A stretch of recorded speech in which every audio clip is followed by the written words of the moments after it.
반갑습니다. 몸 건강, 마음 건강의 건강지킴이 임송합니다.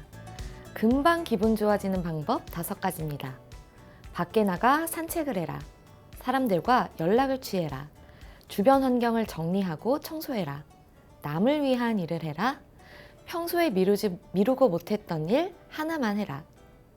그러고 보면 우리가 행복을 느끼는 조건은 그리 크지도 많지도 않습니다. 일단 마음만 먹어도 행복해질 자격이 생기고요. 약간의 노력만 기울인다면 금방 행복해질 수 있습니다. 몸 건강, 마음 건강, 오늘 순서 시작할게요.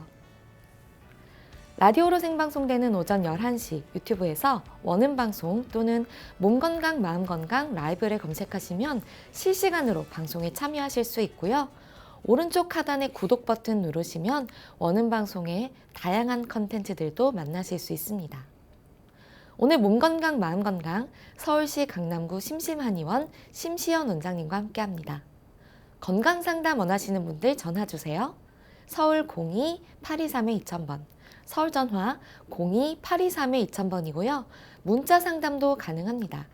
샵 8970 우물정 누르시고 8970으로 보내주시면 됩니다. 짧은 문자 50원, 긴 문자와 사진 문자는 100원의 정보 이용료가 부과됩니다. 신청하실 땐 상담받으실 분의 키, 몸무게, 연세를 함께 적어주시고요.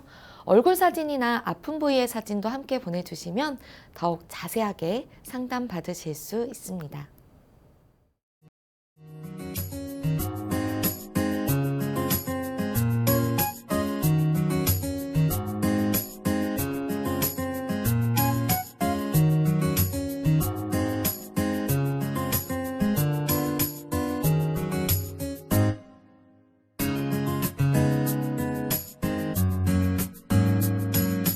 몸 건강, 마음 건강.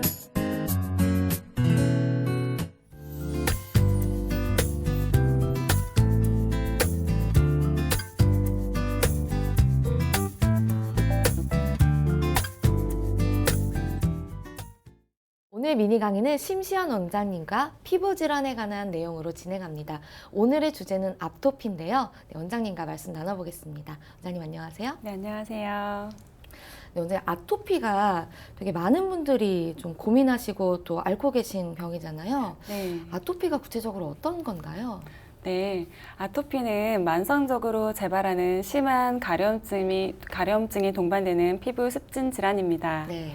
아토피 피부염은 천식이나 알레르기성 비염, 만성 두드러기와 같은 함께 대표되는 알레르기성 질환의 하나라고 볼 수 있고요. 보통 태열이라고 부르는 영아기의 습진도 아토피 피부염의 시작으로 볼 수 있고, 나이가 들면서 점점 빈도는 줄어들지만 소아, 청소년, 성인에 이르기까지 호전과 악화를 반복하며 만성적인 경과를 보이기도 합니다.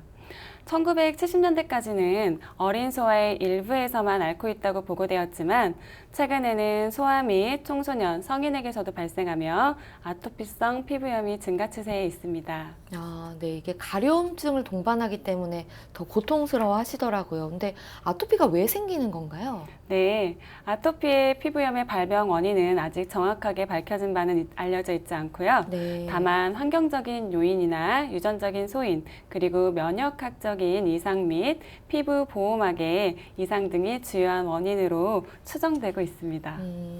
선생님, 근데 보통 아토피를 앓고 계신 분들이 좀 이제 임신을 하기 전에 보면 이게 유전될까 봐 되게 고민을 많이 하시거든요. 네. 이게 유전이 실제로 되나요?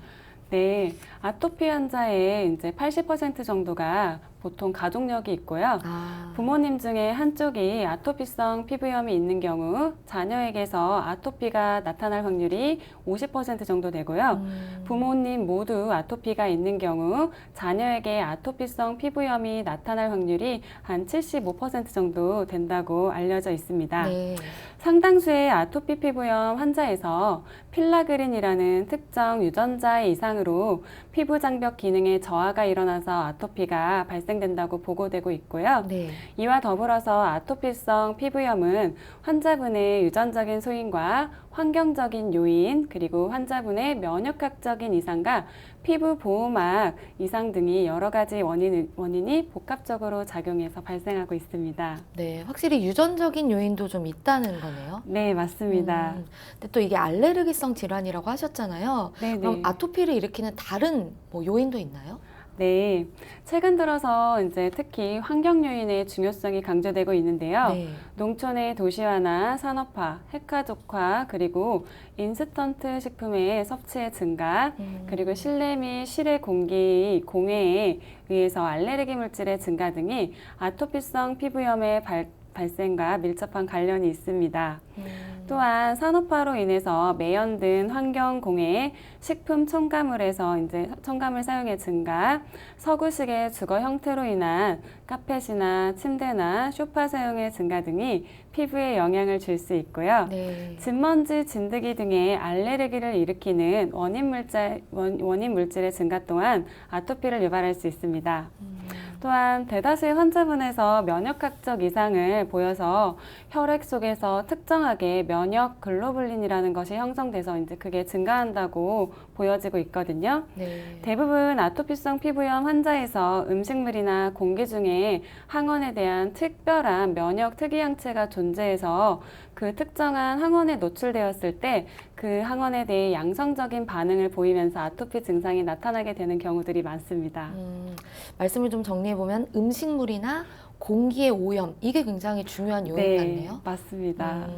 또 아토피가 뭐 긁는 분들 많으시잖아요. 네. 가려움증도 고민이지만 아토피 있는 분들은 좀 그냥 봐도 좀 알 수가 있겠더라고요. 네네네. 어떤 증상들이 또 나타나나요? 네, 아토피는 심한 가려움증뿐만 아니라 피부 건조증, 그리고 피부에 습하게 생기는 그런 습진과 같은 피부염이 주요한 증상이고요. 네. 피부의 건조함은 가려움증을 유발하게 되고요. 그리고 또 가려움증을 더욱 악화시키는 요인이 됩니다.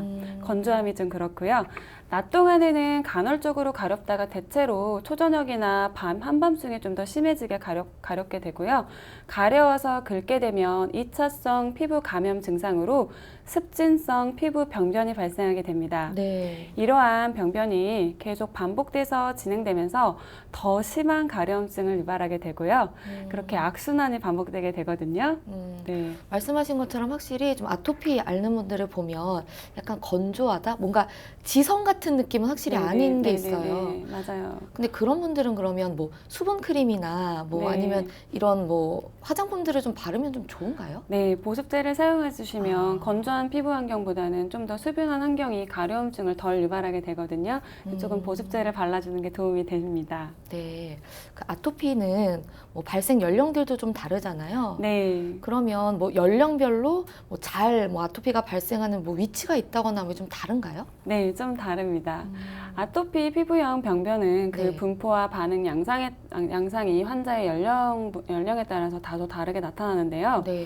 유아의 경우에는 보통 병변이 주로 진물이나 딱지가 않는 식으로 이제 급성 습진의 형태로 나타나게 되는데요. 특히나 얼굴 부위나 머리 부위에 급성 습진처럼 잘 생기고요. 이제 몸통은 거칠고 건조하게 나타나게 되고 팔다리의 바깥쪽에 많이 생기는 경우가 많습니다. 네. 하지만 소화기에는 특징적으로 얼굴보다는 오히려 팔다리 안쪽에 접히는 부분에 무릎 뒤에 오금이라든지 팔꿈치 뒤에 오금에 생기는 경우가 많고요. 이제 소화기에는 건조한 습진의 형태로 많이 나타납니다. 네. 또한 잘 낫지 않는 유두 부위의 습진은 대체로 10대 이후에 나타난 경우가 많고요. 그러면 이 아토피를 만약에 어릴 때 알았다. 그러면 뭐 가만히 두면 자연 치유가 좀 되나요? 네, 아토피 피부염은 나이가 들면서 저절로 호전되거나 없어지는 경우가 사실 많거든요. 네. 그런데 이제 성인이 되어서도 남아있는 경우들이 종종 있습니다. 또한 호전된 이후에도 특정 물질이나 어떤 특정 항원의 자극에 의해서 쉽게 가렵거나 염증 반응이 재발돼서 나타나는 경우들도 흔하고요. 소화기에서 점차 성인기로 갈수록 이제 그때는 손이나 발에 습진의 형태로 생기는 경우가 많거든요. 성인기까지 아토피 피부염이 남아있는 경우에 네. 몸의 피부 증상은 사실 좀 호전되는 반면에 얼굴에 홍반이 심한 습진의 형태로 나타나는 경향이 있습니다. 그리고 팔이나 무릎 뒷부분에 접히는 부위나 특히 노출 부위인 목 같은 경우에는 오랫동안 긁어서 피부가 거북이 등껍질 모양처럼 보이는 태선화성 피부가 더욱 뚜렷하게 나타나게 되거든요. 근데 성인기라고 할지라도 만성적인 습진만 나타나는 것이 아니라 만성적인 습진 위에 그 진물과 딱지가 않는 급성적인 병변이 얼마 동안의 시간 간격을 두고 반복돼서 나타나기도 합니다. 네. 네, 그러면 혹시 아토피가 뭐 유전도 없고 어릴 때 없었는데 갑자기 성인기에 확 발병을 하기도 하나요? 네, 환경적인 요인이나 생활 습관적인 요인에 따라서 갑자기 성인기에 없다가 발생하는 경우들도 종종 있습니다. 네. 네. 그럼 아토피 진단에 대해서 좀 알아볼 텐데 진단은 어떻게 진행이 되나요? 네, 아토피 피부염은 나타나는 증상을 바탕으로 진단을 내리게 되는데요. 나타나는 증상이 매우 다양하기 때문에 어떠한 증상까지 아토피성 피부염이라고 진단해야 하는지 애매한 경우들이 있어요. 그래서 보통 주 진단 기준 중에 2가지 이상이 포함되고 보조적인 진단 기준 중에 4가지 이상이 포함될 때 아토피로 진단을 하거든요. 네. 우선 주 진단 기준으로는 가장 대표적으로 피부의 소양증, 즉 가려움증이 있는 경우, 네. 그리고 특징적인 피부염의 모양 및 이제 그런 부위가 나타난 경우, 또 2세 미만의 환자에서는 얼굴, 몸통, 팔다리의 바깥에 펼쳐진 부위에 습진이 나타난 경우, 또 2세 이상의 환자에서는 얼굴이나 목, 사지 안쪽에 접힌 부위에 나타난 습진, 그리고 더불어서 천식과 알레르기성 비염, 아토피성 피부염의 개인 병력 및 가족력이 주 증상이 될 수 있습니다. 네. 네. 주 진단에 대해서 알아봤는데 보조 진단 기준은 어떤 게 있나요? 네, 보조 진단 기준은 정말 여러 가지가 있는데요. 네. 일단은 가장 대표적으로 피부 건조증이 있고요.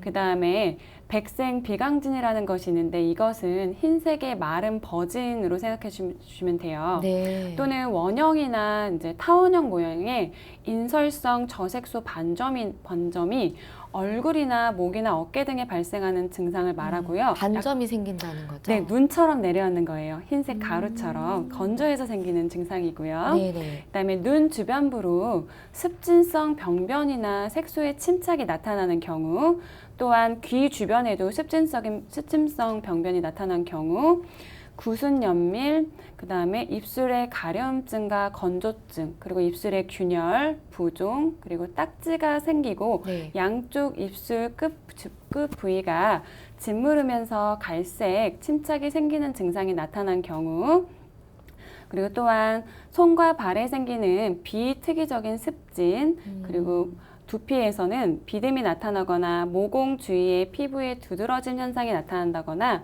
유두 부위의 습진, 그리고 땀을 흘릴 경우에 생기는 가려움증 증상, 또 백색 피부 묘기증이라는 것이 있어요. 네. 이것은 피부를 긁었을 때 하얗게 변하게 되는 증상이고요. 뭐 피부 단자 시험 같은 걸 했을 때 양성 반응 및 뭐 혈청 어떤 반응이 증가하는 현상이 나타난다고 하거든요. 네네. 이제 피부 감염의 증가를 이렇게 들 수 있습니다. 여기에 있는 부증상 중에 4가지 이상의 해당 증상이 있고, 아까 말씀드린 주증상 중에서 2가지 이상이 포함되었을 때 아토피성 피부염으로 진단을 내리게 되고요. 네. 그리고 아토피성 피부염 진단을 위해서 사실 어떤 검사를 하기보다는요, 아토피 피부염을 이제 알레르기 기전으로 악화시키는 원인 인자를 찾기 위한 검사를 시행하게 되거든요. 검사에는 여러 가지가 있는데 이렇게 말씀드리면 너무 어려워서 네네. 그냥 간단하게 세균 배양 검사나 혈청 내에 어떤 특정 항원에 대해서 어떤 반응을 일으키는지를 알아보는 검사 등이 시행되고 있습니다. 이게 진단 기준이 다양한데 네네. 다양한 만큼 정말 아토피가 고생스러운 병이다 뭐 이렇게 볼 수도 있을 것 같아요. 네, 맞습니다. 보통 아토피가 생겼다 하면은 연고 바르거나 뭐 심한 경우에는 스테로이드를 좀 네. 복용하거나 주사 맞거나 이러거든요. 네네, 맞습니다. 한방에서는 어떤 식으로 치료를 하나요? 네, 한방에서는 사실 내부 장기와 피부 검진을 통해서 아토피의 발생이 된 원인을 더 정확하게 찾아낸 후에 네. 아토피 증상으로 인해서 태선화된 부분에 이제 긁어서 생긴 습진 및 골문 부분 및 염증 등을 일단 개선시키고 아토피 발생의 근본적인 원인이 되는 인체 내부 기능 실조를 개선시키는 치료를 시행하게 되거든요. 네. 우선 진료를 시작하기 전에 정확한 진단과 인체 장부의 허실 상태를 파악하기 위해서 환자 개개인의 예진 설문지를 작성하거나 또 다양한 한방 검진기를 이용해서 인체 내부의 변화를 측정하게 되고요. 네. 피부의 진단기를 이용해서 피부 이상의 원인 및 현재 피부 상태를 파악하게 되는데요. 더불어서 맥을 짚거나 혀 상태를 검사하거나 복부 상태 진단도 같이 이루어지게 됩니다. 아토피의 근본적인 원인이 되는 이제 오장육부의 불균형을 약물요법과 침구요법 같은 것으로 치료할 수 있고요. 네. 자연 성분으로 피부를 치료하는 한방요법과 침치료 및 뜸치료, 약침술 및 한방 외용제를 병행하기도 합니다. 외용제라는 게 연고 같은 거죠? 네, 연고 같은 거예요. 네. 뭐 연고나 뭐 아니면 뭐 한약을 뭐 먹어서 좀 우리 몸을 뭐 좋게 만든다 이런 것들은 좀 이해가 되는데 뜸 치료 같은 것들도 좀 효과가 있나요? 네, 그럼요. 뜸 치료 같은 것은 이제 인체의 기혈이나 혈행순환을 원활하게 해서 온혈작용을 통해서 전신의 순환과 면역력 증진에 도움이 될 수 있고요. 네. 그리고 사실 이런 아토피 치료는 면역 기능과 혈액순환 조절을 통한 아토피 치료가 가장 효과가 좋거든요. 네. 아까도 말씀드렸듯이 환자 개개인의 체질 및 현재 몸 상태는 다 다르기 때문에 각각에 맞게 적절하게 처방을 해서 한약 치료를 시행하게 되는데요. 자, 몸에 맞는 한약 복용으로 몸의 면역 기능을 끌어올려주고 네. 노폐물 및 독소 그리고 염증, 어혈을 배출하고 혈액순환을 조절해서 아토피를 치료하게 되면 아토피뿐만 아니라 아토피와 함께 복합적으로 나타났던 각질 현상 및 피부의 습진 그리고 아까 말씀드린 거북이 등 껍질처럼 된 이제 태선화된 피부 네. 증상도 복합적으로 더 잘 치료할 수 있거든요. 아토피와 더불어서 가장 고민이 되는 부분이 그 아토피 증상 때문에 긁게 돼서 생긴 흉터예요. 네. 그래서 장기적으로 그렇게 약물요법과 같이 시행했을 때 그 흉터가 더 잘 옅어지거나 더 잘 없어지는 데 도움이 되거든요. 이 밖에도 저는 사실 침치료를 같이 좀 많이 쓰는 편이에요. 직접적으로 아토피가 생긴 환부가 사실 넓거든요. 네, 네. 그 환부 주변에 이제 독소나 염증 같은 게 긁음으로 인해서 되게 많이 쌓여 있어요.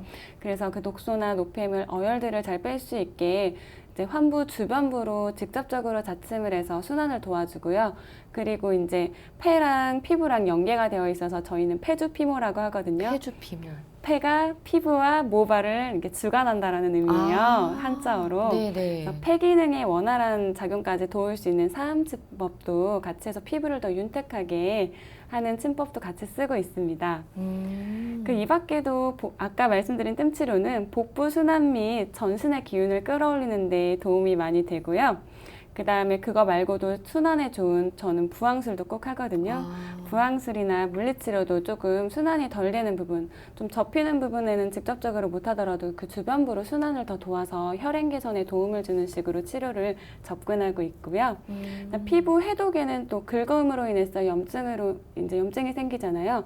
황련이나 황금이나 치자 같은 약재가 이제 그런 해독에 도움이 되는데 그런 거 약물이 추출된 거를 조금 주변부 환부가 이제 염증이 심해서 많이 부어 있거나 이제 많이 덧난 경우에는 그 주변부에는 약침술을 병행하기도 하고요. 아까 말씀드린 한방 외용제는 또 피부에 좋은 성분들이 들어간 피부를 윤택하게 하고 곱게 이렇게 개선시킬 수 있는 자운고라는 한방 외용제를 같이 처방해서 매일 병원에 오실 수 없잖아요. 네. 그래서 집에 계시는 동안 홈케어를 더 돕기 위해서 한약이라는 약물 처방을 집에서 같이 해드리고 그리고 바르는 외용제를 천연 성분이기 때문에 부작용이 없어서 같이 권해드리거든요. 네. 그래서 홈케어도 같이 하실 수 있게 권해드리고 있습니다.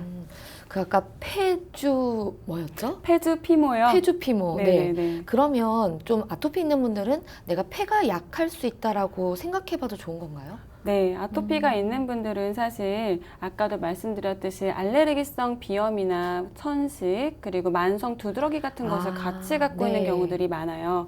보통 폐 기관지가 조금 약할 때 피부 표현으로 좀 많이 나타나거나 이제 기관지 저희가 알고 있는 흔히 뭐 재채기를 한다거나 네네. 그런 식으로 다 나타나거든요.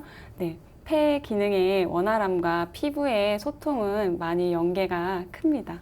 아, 합병증 중에 천식이나 뭐 이런 것들이 네, 있다는 네, 게 다 네. 이유가 있는 거네요. 네, 폐와 피부는 많은 연관성이 있습니다. 네. 근데 아토피가 이게 병원 가면 그때 잠깐이다, 또 네. 생긴다, 이렇게 해서 네, 그냥 좀 네. 만성적인 질환이다 보니까 그냥 치료를 포기하고 그냥 네. 최대한 안 긁는 데 의의를 두는 분들이 있어요. 네, 네. 근데 이거 방치해도 괜찮나요? 방치해서 저절로 이제 면역 기능이 이제 몸의 면역 기전이 어느 정도는 자연 치유 기전을 갖고 있거든요. 네네. 그래서 방치했을 때 어느 정도 스스로 회복되는 기전으로 서서히 나아지는 경우면 괜찮지만 만약에 예를 들어 장시간 받은 스트레스나 네. 수면 부족이나 이런 복합적인 요인들이 있었다고 할 때에는 이제 치료가 필요한 분들이 있으세요. 몸의 면역력이 많이 떨어져서 재생하는 데 한계가 있고 이제 좀 피곤하거나 스트레스를 받았을 때 면역 기전의 이상으로 또 그렇게 가려움증이 유발되는 경우가 흔하게 있거든요. 네. 그런 분들은 치료를 안 하고 방치하시기보다는 치료를 해주시는 게 훨씬 도움이 되세요. 그러면 좀 또 고민되는 게 이게 만성질환이다 보니까 완치가 안 된다. 네네네. 이렇게 생각을 하시는데 완치도 가능한가요? 완치도 가능하기는 한데요. 또 이제 아무래도 생활 습관병의 일종이기도 하다 보니까 네네. 만약에 장기적으로 나중에 다 완치가 되었어도 20년 후에 30년 후에 스트레스를 받거나 생활 관리를 조금 소홀히 하셨을 때에는 다시 또 면역 기전이 떨어졌을 때 재발하는 경우들이 종종 있습니다. 근데 네. 그건 뭐 10년이든 뭐 20년이든 뭐 후지 뭐 예를 들면 6개월 후에 바로 재발하고 이렇진 않다는 네, 말씀이신 거죠? 치료가 잘 되었을 경우에는 재발하지 않고 일상생활 하는데 지장 없이 이제 살아갈 수 있거든요. 네, 그렇군요. 그럼 치료 사례 하나만 소개를 해주시면 좋을 것 같아요. 네, 저 수능을 마친 19세 이제 여성분이었는데요. 아, 이분 같은 경우는 친오빠도 4살 많은 친오빠도 아토피가 있어서 한방 치료를 받은 적이 있었어요. 네네. 일단 몸에서 접힐 수 있는 모든 부위의 아토피가 정말 심하게 나타났고요. 심지어 늑골 이제 가슴이나 배 쪽에도 다 몸 전체에다 생겼다고 보셔도 되거든요. 얼굴이 특히 심했는데 고목나무 껍질처럼 완전 아이고. 이렇게 부어서 네. 이제 긁은 자국이랑 붓기도 거의 한 얼굴 원래 있는 피부 표면보다 한 1cm 이상 좀 많이 부어서 그렇게까지 볼 수도 있어요? 네, 붓고 그다음에 눈도 많이 붓고요. 얼굴에 이제 형태가 손상이 된 것처럼 보일 만큼 이렇게 되게 심한 아토피를 앓고 있었어요. 네. 그분 같은 경우는 10년 이상 된 아토피였고요. 그다음에 얼굴이다 보니까 고등학생 이제 학교 그쵸. 다니면서 이제 처방받은 피부과 외용제를 하루도 빠짐없이 얼굴에 바르신 거예요. 그래도 이렇게 1cm씩 두꺼워지고 이랬다는 건가요? 네, 그게 원래 긁지만 않았어도 그렇게까지는 안 두꺼워졌을 수도 있는데요. 그분이 너무 이제 가려움증이 심하다 보니까 하루도 빠짐없이 긁고 하루도 빠짐없이 이제 연고를 바르고 이런 악순환이 반복되다가 수능을 마치고 찾아오셨거든요. 네, 네. 그분 같은 경우에는 일단 솔직히 이제 너무 심한 경우에는 스테로이드 처방이나 조금 센 약을 처방하기도 하실 거예요. 네. 네, 그런 약을 갑자기 겨울철에 끊다 보니까 건조한 계절에 네. 낫는 과정에서 저희는 리바운드 현상이라고 하거든요. 그게 원래 나타났어야 되는 것을 억지로 누른 거예요. 그러니까 원래 표현이 돼야 되는 가려움증, 원래 나타내야 되는 습진 이런 거를 약물이나 바르는 연고 같은 걸로 다 눌러버린 거예요. 그래서 안 나타났던 게 그걸 끊자마자 이렇게 확 올라오는 증상이 있어요. 낫는 과정에서 좀 참아야 되는 과정이거든요. 네, 네. 만약에 스스로의 면역 기전을 회복해서 이제 자연치유의 힘으로 이제 어느 정도 화학약품의 힘을 빌리지 않고 나으려면 그런 시간이 조금 필요해요. 다시 올라오고 그 과정을 참고 견디고 이제 치료를 이어나가는 과정이 필요하거든요. 그분 같은 경우에는 스트레스도 상당히 많이 받았고 그렇죠. 이제 여학생이다 보니까 뭐 소화기도 안 좋고 이제 정신적으로 하도 긁다 보니까 스트레스도 심했고 우울증도 있었고 밖에도 안 나가고 네, 네. 그래서 일단 그 전반적으로 순환을 도울 수 있게 그분 같은 경우에 그분 몸에 맞는 한약 처방을 일단 했었고요. 네네. 그리고 그거 말고도 한방 외용제 이제 아까 바르는 자운거 같은 거는 집에서 좀 홈케어 할 수 있게 생활 관리 좀 해드리고, 그 다음에 오시면 침 치료랑 뜸 치료랑 아까 말씀드린 부항이랑 전부 이제 전신의 순환을 돕는 치료를 병행했는데요. 3개월 동안 사실 잘 낫지 않았고 한두 달은 정말 많이 고생하셨거든요. 그러다가 한 6개월쯤 되니까 10만큼의 정도에서 한 3 정도의 수준으로 정말 회복을 좀, 네, 회복되는데 시간이 좀 오래 걸렸어요. 한 그 정도 됐고요. 그 이후에는 다시 더 심해지거나 그러진 않으셨어요. 근데 이분은 그래도 3 정도에서 더 좋아지기는 좀 어려웠나요? 그 3 정도에서는 약간 계단식인데요. 정체기가 있다가 조금씩 몸이 회복되는 시간, 피부가 이제 좀 순환이 더 되는 시간이 좀 더 필요해서 그 이후에는 이제 유지 및 나빠지지 않게 예방 이런 식으로 치료를 해드렸어요. 네. 네네. 여학생이다 보니까 더 좀 고민이 많았을 것 같은데 네네. 또 산모나 아니면은 뭐 어린아이를 육아를 하고 있는 분들은 정말 아토피에 대해서 네. 네, 걱정도 많이 하시고 예방하기 위해서 노력을 많이 하세요. 네네네. 아토피는 어떻게 예방을 하는 게 좋을까요? 네. 어떠한 피부 자극도 이제 아토피 피부염을 악화시킬 수 있는 요소가 되므로 이제 악화시킬 수 있는 이제 인자들에서부터 이렇게 벗어나게 해주는 게 가장 중요하거든요. 네. 일단 우선은 가려움증을 유발하는 게 건조함이기 때문에 피부의 보습이 매우 중요합니다. 지나친 목욕이나 과다한 비누의 사용, 그리고 습도가 낮은 건조한 환경에서 악화될 수 있기 때문에 네. 이런 환경을 피해 주셔야 되고요. 의복 역시 굉장히 중요한데요. 면제품이 아닌 조금 거친 섬유화학 제품이 들어간 속옷이나 그런 옷을 입었을 때는 좀 더 피부에 자극이 가해질 수 있기 때문에 의복도 조금 조심해 주시면 좋고요. 샤워할 때 타월로 너무 세게 문지르는 것도 피부에 굉장히 자극이 되기 때문에 그런 긁는 현상 자체를 이제 마찰을 안 주시는 게 가장 중요합니다. 네. 또한 세탁 후에는 옷에 세제가 남지 않도록 잘 헹궈 주시는 게 좋고요. 모직이나 나일론 같은 합성 섬유로 된 의복은 피해 주시고요. 그다음에 가족이나 이제 가족 간이나 학교에서의 긴장 상태나 스트레스 상태가 이제 또 긁는 행위를 유발할 수 있기 때문에 정서적 안정을 갖는 것도 굉장히 중요합니다. 네. 그리고 각종 피부 감염이 피부 병변을 악화시킬 수 있기 때문에 만약에 염증이 생겼을 때 어떠한 염증이든 간에 그 환부를 긁어서 생기는 2차 감염이 없도록 긁는 것을 자제해 주셔야 되고요. 네. 이 밖에도 되게 더운 실내 환경이나 밀봉이 강한 의복, 그리고 기타 땀을 유발하는 상태와 고열 등이 아토피성 피부염을 악화시키는 요인이 될 수 있거든요. 네. 그래서 항상 적절한 실내 온도와 습도를 유지하는 것이 도움이 되고요.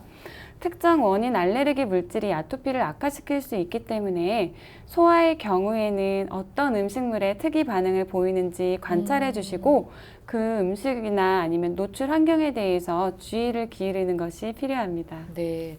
그래서 보통 이유식 같은 거 시작할 때 뭐 음식이라고 해야 될까? 식품이라고 해야 될까요? 이런 네네. 것들을 한 단계씩 이렇게 네. 늘려가시더라고요. 이런 게 다 네. 이런 걸 확인하기 위해서. 네, 맞습니다. 아이들은 예민하기 때문에 네. 어떤 조그만 음식의 변화가 있어도 다 금방 몸에서 민감하게 반응을 하거든요. 네. 아토피에 대해서 말씀을 들어보니까 이게 진짜 뭐 현대에 의해서 뭐 생기는 병이다 이런 생각이 들어요. 네, 맞아요. 현대 생활병과 네. 생활병의 일종이라고 생각해 주시면 돼요. 네. 그래서 생활 습관이라든지 아니면 식이요법을 이런 식으로 하면 좋다라는 가이드를 한 번 더 제시해 주시면 좀 도움이 될 것 같아요. 네, 아까 말씀드린 거랑 좀 겹칠 수는 있는데요. 네네. 아토피성 피부염은 주변 생활 환경 및 생활 습관에 의해서 악화 요인을 찾아내서 제거하는 것이 가장 좋거든요. 네. 흔히 아토피 피부염을 악화시킨다고 알려져 있는 것으로는 급격한 온도나 습도의 변화, 그리고 심리적인 스트레스, 모직이나 나일론과 같은 합성 섬유 같은 이제 의류, 네. 그리고 산성이 강한 세제나 비누 등이 요인이 될 수 있거든요. 따라서 목욕할 때나 샤워할 때도 비누기를 충분히 제거해야 하고요. 세탁 후에도 세제가 의복에 남아있지 않도록 잘 헹구어 주는 것이 좋습니다. 있습니다. 네. 그리고 모직이나 나일론과 같이 피부에 자극적일 수 있는 합성섬유 의류를 가능한 한 피해 주시고요. 침구류나 카펫 그리고 매트에서 나올 수 있는 진먼지 진드기 그리고 강아지나 고양이 많이 키우잖아요. 네. 그런 애완동물의 털에도 과민 반응을 보이는 분들이 있어요. 아, 그래서 집안에서 애완동물을 키우는 것을 조금 자제해 주신다든지 네. 아니면 따로 공간을 마련해 주고 그 다음에 접촉을 최대한 조금 피해 주는 것이 좋고요. 네. 외출 전후로는 20분 정도씩 집안에 환기를 시켜줘야 좀 포름알데히드 수치가 최소 20분을 시켜줘야 떨어지거든요. 근데 이게 네. 애완동물 알레르기인지 네. 아토피인지 네. 이게 좀 구분이 어렵지 않아요? 네, 그래서 만약에 그런 경우에 유독 애완동물을 키우시는 분들은 이제 혈액 검사 같은 걸로 그 원인 인자를 찾아낼 필요는 있으세요. 그럼 네. 이제 항원이 있는지, 항원 특이성이 있는지, 그런 면역 반응에 민감성이 있는지를 체킹해 주시는 것이 필요합니다. 그런 네. 분들 같은 경우에는요. 네. 네. 그리고 섬유에서 나올 수 있는 먼지나 진먼지 진드기도 항상 성결 관리에 신경을 써주시는 게 좋고요. 네. 아토피 앓는 경우에는 보통 피부가 건조하다고 말씀드렸잖아요. 그래서 피부의 보습이 매우 중요하고요. 피부가 건조하지 않도록 보습제를 잘 바르는 것이 중요하고요. 뜨거운 물로 하는 목욕은 피해 주시는 게 좋고요. 아, 네. 뜨거운 물로 샤워를 하게 되면 피부가 더욱 건조해질 수 있거든요. 그래서 미온수로 샤워를 한 후에 샤워를 해서 피부에 자극을 일으키는 먼지나 알레르기 물질 그리고 더러운 물질 같은 것을 잘 씻어낸 후에 그 먼지를 제거한 후에 미온수로 가볍게 샤워를 해주시고 보습제를 발라주시는 게 좋으세요. 네. 그래서 너무 뜨거우면 가려워질 수 있기 때문에 이제 때를 미는 자극도 피해 주시고 바디 스크럽도 좀 사실 너무 자주 하는 건 좋지 않거든요. 그리고 목욕 후에 물기를 닦을 때도 부드럽게 눌러서 말리는 것이 좋고요. 급하다고 우리 좀 세게 문지르거나 네네네. 갑자기 강자극으로 닦으면 피부에 더 자극을 줄 수 있거든요. 그리고 샤워 후에 3분 이내에 보습제를 발라서 수분이 적절하게 유지되도록 하는 게 좋습니다. 또 다양한 음식물이 아토피 피부염을 일으킬 수 있거든요. 대표적으로 우리가 알고 있듯이 계란 흰자와 네. 우유, 그리고 밀가루, 땅콩과 같은 음식이 아토피를 일으키는 대표적인 음식으로 알려져 있고요. 하지만 이것도 직접 먹었을 때 어떤 증상의 악화가 없다고 하면 굳이 이제 자제를 할 필요는 없고요. 네. 의심되는 음식물이나 아까처럼 말씀드린 이제 애완동물 털 이런 게 의심되는 물질이 있거나 음식이 있으면 가까운 병원에 가셔서 간단한 혈액 검사를 통해서 알레르기 항원 인자를 찾아내시는 거는 좀 필요하세요. 그리고 소아의 경우에도 심하게 음식물을 제한할 필요는 없기 때문에 사실 음식에 대해서 특별한 과민 반응이 없다고 하면 굳이 크게 음식을 제한할 필요는 없다고 생각하셔도 되거든요. 네. 보니까 아토피 같은 경우에는 일반적인 피부염보다 조금 더 집중적이고 뭐 꼼꼼한 관리가 필요하잖아요. 네, 네. 그래서 끝으로 아토피는 일반적인 피부염 혹은 알레르기와 이런 것이 다르다. 이런 거는 꼭 체크해 주시는 게 좋다. 뭐 정리를 해 주시면 어떤 게 있을까요? 아토피 피부염 같은 경우에는 일단은 생활 관리를 잘 해주시는 게 가장 중요한 것 같아요. 네. 다른 피부 질환보다도 너무 건조하지 않게 이제 보습에 신경 써주시고 항상 어디에 과민 반응이 있는지 잘 체킹해 주시는 게 네, 중요한 질환인 것 같습니다. 네, 알겠습니다. 오늘은 아토피의 진단과 한방 치료법에 대해 알아보는 시간이었는데요. 원장님 좋은 말씀 감사합니다. 네, 고맙습니다. 미니 강의 오늘은 심시연 원장님께서 아토피에 대해 자세히 강의해 주셨습니다. 미니 강의 함께 하시면서 궁금한 점 있거나 오늘 주제와 연관 없더라도 평소에 건강 상담 받아보고 싶었던 분들 전화 주세요. 본인 증상은 물론 가족이나 지인의 증상으로도 상담 가능합니다. 서울 전화 02-823-2000번으로 전화 주시면 되는데요. 몸 건강, 마음 건강이 라디오로 생방송되는 평일 오전 11시부터 정오 사이에 전화 열어두고 있습니다. 문자로도 상담 신청 받고 있는데요. 문자 참여는 샵8970, 우물정 8970입니다. 짧은 문자 50원, 긴 문자, 사진 문자는 100원의 정보 이용료가 부과됩니다. 건강한 행복을 만나는 시간, 여러분은 지금 WBS 원음방송 건강상담 프로그램 몸건강, 마음건강 함께하고 계십니다.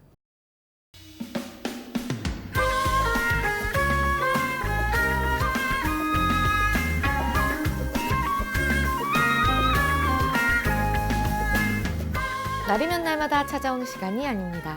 약이 되고 복이 되는 꿀 같은 건강정보 튼튼보감 시간입니다.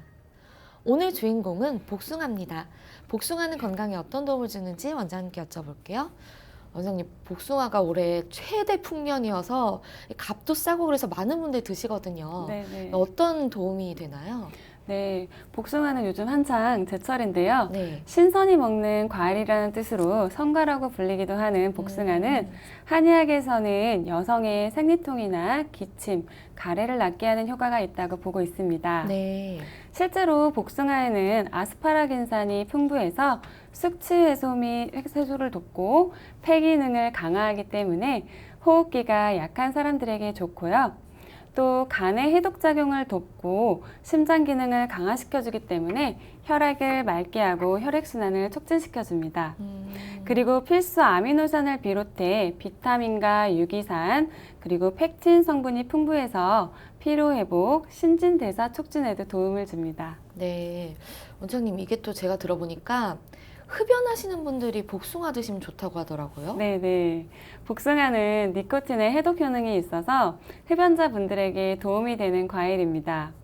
복숭아는 니코틴을 해독하고 몸속에 코타닌이라는 성분을 배출시켜서 폐암 발병률도 줄여주기 때문에 흡연자분들이 드시면 좋은 과일로 알려져 있습니다. 네. 대부분의 여름 과일과는 달리 복숭아는 따뜻한 성질을 갖고 있어서 몸이 찬 의민들에게 적합한데요.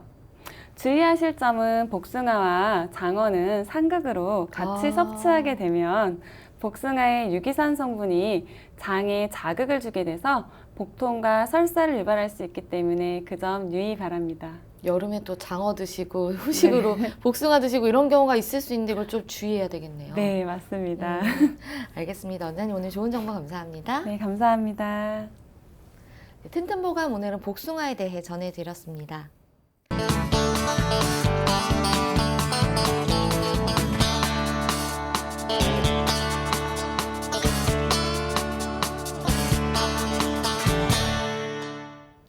자, 그럼 오늘의 건강상담 시작해 볼 텐데요. 건강상담은 체질이나 상황에 따라 개인차가 있을 수 있다는 점 미리 말씀드립니다. 상담 전화 서울 02-823-2000번입니다. 몸건강, 마음건강은 TV와 라디오를 통해 방송됩니다. 원음방송TV는 스카이라이프 채널 187번, KT 올레TV 239번, SKBTV 309번, LGU 플러스 278번, 딜라이브 239번, CJ헬로 238번, 현대 HCN 549번, 제주 KCTV 375번, 금강방송 796번, 모바일 에브리온TV는 채널 100번이고요. 라디오는 서울 경기 FM 89.7, 부산 경남 104.9, 대구 경북 98.3, 광주 전남 107.9, 전북 충남 지역은 97.9MHz입니다. 원음방송은 스마트폰으로도 만나실 수 있는데요. 플레이스토어나 앱스토어에서 원음방송 검색하시면 무료로 다운받으실 수 있습니다. 오늘은 심시연 원장님께서 친절한 상담해드립니다. 자, 그럼 첫 번째 전화 받아보겠습니다. 여보세요? 예. 네, 반갑습니다. 네, 본인. 잘 안 들리서 조금 크게 말씀해 주세요. 아, 네. 선생님 본인 상담이신가요? 예. 네. 키와 몸무게 그리고 연세가 어떻게 되십니까? 77세고 네. 몸무게 45kg. 네. 키가 1m 한 50나 그래 돼요. 아, 1m 50 정도요? 네. 예. 지금 제 옆에 심시연 원장님 계십니다. 편하게 상담 예? 받아보세요. 예. 네, 어머니 안녕하세요. 예, 안녕하세요. 네, 어머니 어디가 가장 불편하세요? 입안이 네, 네 말라요. 입안이 마르고 네. 입안이 하면서 조심할 때는 입에 헛박닥도 갈라지고 입안이 잘 해지고 그래요. 네네. 입안만 자꾸 마르고 해지고 꺼끌꺼끌한 느낌이 있으신 거예요. 다른 건강상의 이상은 전혀 없으시고요.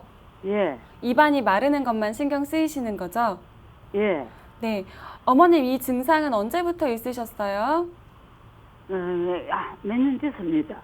아, 한 몇 년 정도 되셨을까요? 한 3년이나 됐어요. 아, 좀 또 괜찮다가 또 그래 되고 있더라고. 아, 좋다 안 좋다를 반복하는 중이세요? 예. 네, 어머님이 요즘은 네, 어머님이 연령이 77세 정도 되셨으면 이제 예. 보통은 몸의 기능이 조금 허해진다고 표현하죠. 신장의 기능이나 간의 기능이 조금 허해졌을 때 기운이 떨어졌을 때 입안이 조금 마르는 증상, 쓰는 증상들이 생기거든요. 예. 특히 간이 스트레스나 열에 민감한 장기이거든요.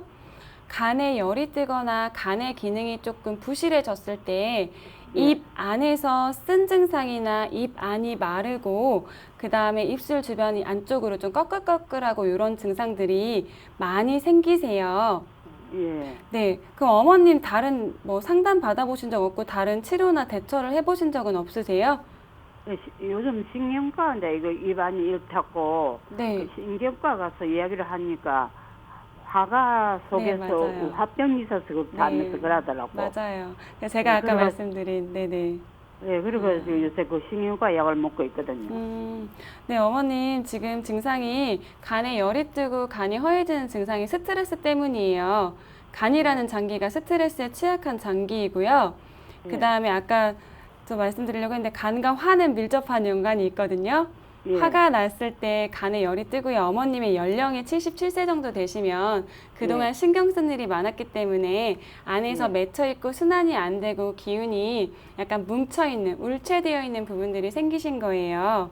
예. 근데 간의 울체나 신경이 맺힌 부분들은 시오라는 약재도 스트레스를 푸는데 도움이 많이 되거든요. 예. 지금 신경과 약도 드시고 시오라는 약재 같은 게 맺힌 기운을 풀어주는데 도움이 되는 약재이기 때문에 어머님 가까운데 뭐 약재를 시장에서 구하실 수 있으면 시오를 조금씩 차처럼 몇 개에서 다려 드시는 것도 조금 추천해 드리고 싶어요. 무슨 약을요? 시호. 시호라는 약재요.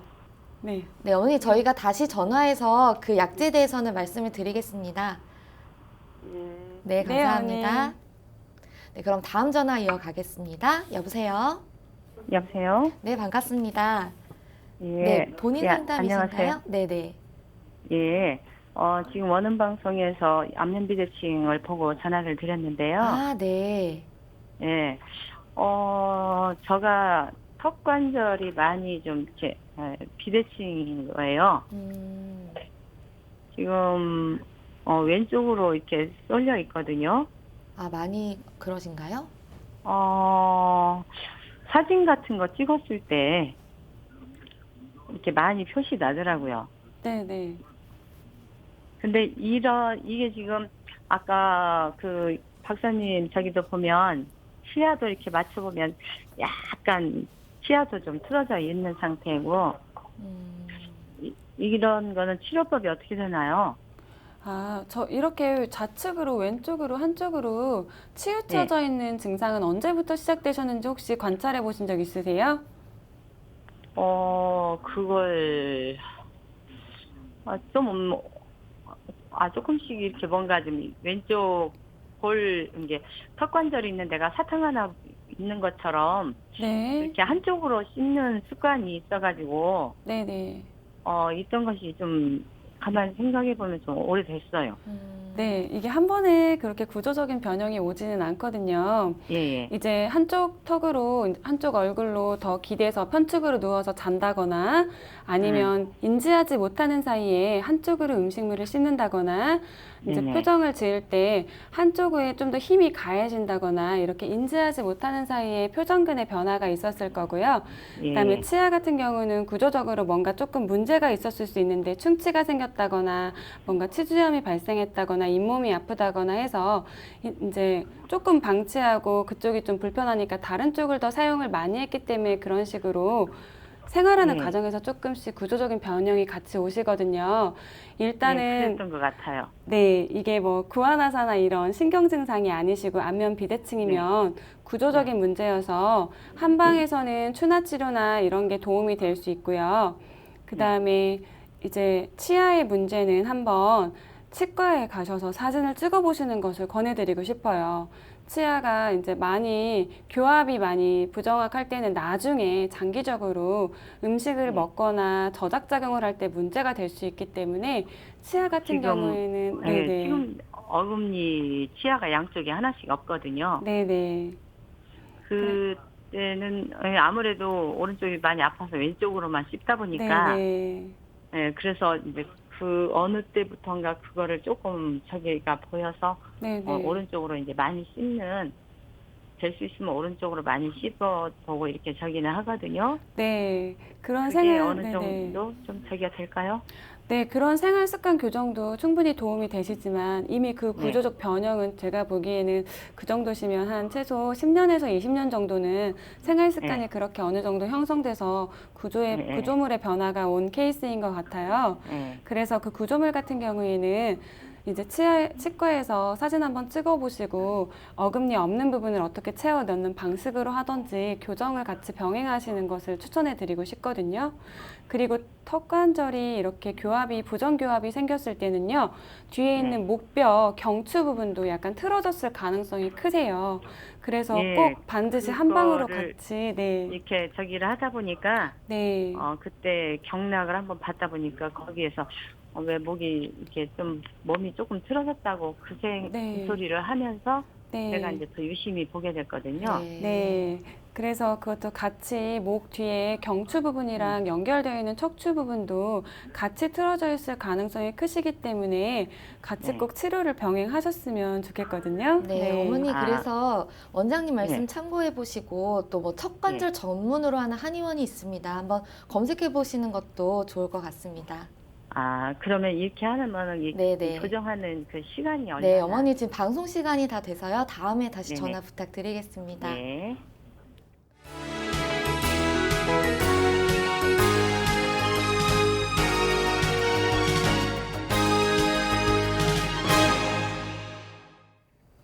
네, 뒷번호 3524 쓰시는 분입니다. 키 158cm, 몸무게 64kg, 나이 46세 여자입니다. 최근에 갑상선 질환이 있다고 진단을 받았는데 살이 너무 쪄서 다이어트를 하고 싶은데 병원에서는 안 된다고 하더라고요. 혹시 한의원에서 도움을 좀 받을 수 있을까요? 라고 질문을 주셨어요. 갑상선 질환이 있으신데 갑상선 기능 항진증인지 저하증인지는 문자에 네, 이제 없는 것 명시해 주지 같은데. 않으셨고요. 네. 보통 살이 갑자기 많이 찐 경우는 갑상선 기능 저하증이 왔을 때 많이 찌게 되시거든요. 네. 이게 호르몬 이상이기 때문에 병원에서 굳이 다이어트를 하면 안 된다고 이야기를 하셨다고 하면 네. 아마 이유가 있을 것 같거든요. 그 담당 의사 선생님께서 일부러 굳이 하지 말아라, 안 된다라고 얘기하진 않았을 것 같아요. 근데 그 갑상선을 전문으로 하는 한두 곳 정도의 이제 내과에 가셔서 한 번 더 검사를 더 받으시고 조언을 들으신 후에 다이어트를 고려해 보시는 거를 더 권해드리고 싶거든요.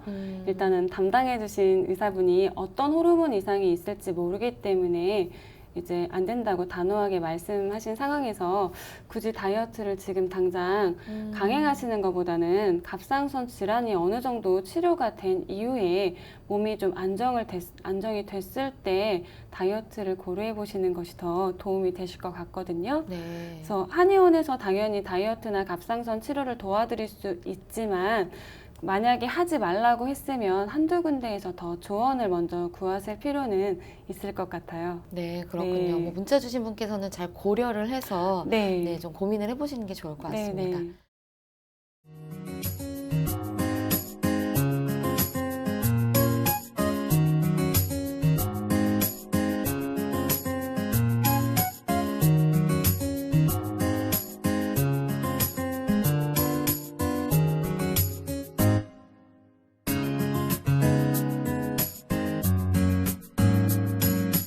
몸 건강, 마음 건강.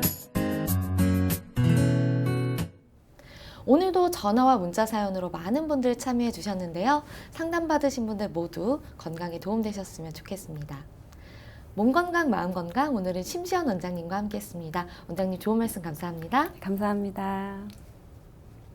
다음 시간엔 한의사 박경숙 원장님과 함께 할게요. 오늘도 건강한 하루 보내세요.